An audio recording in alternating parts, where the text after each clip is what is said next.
good day mga kabosing. Update tayo sa ating project. So, ito na po yung nagawa natin. Yan. So, naglalagay na kami ng trusses o rafter dito sa aming ginagawa. So, yan yung kasama natin. So, doon yung si Uncle. Doon sa dulo yung mga kasama natin. Yan.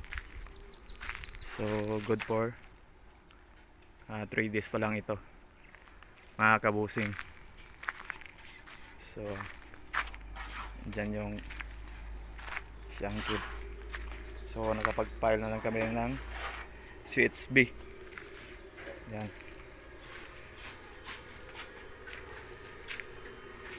So ayan yung rafter natin. So naka-primer na.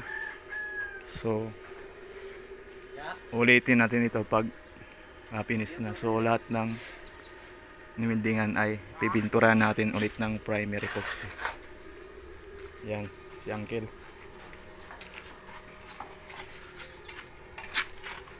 So tingnan natin yung kasama.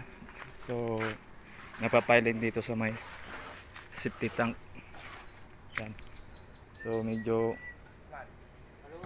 madilim. Yan.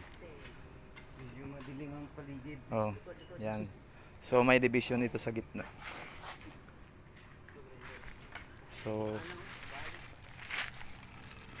ang sukat niyan ay 230 by 1.7. So yan. Yung trusses natin. So continue pa yan natin.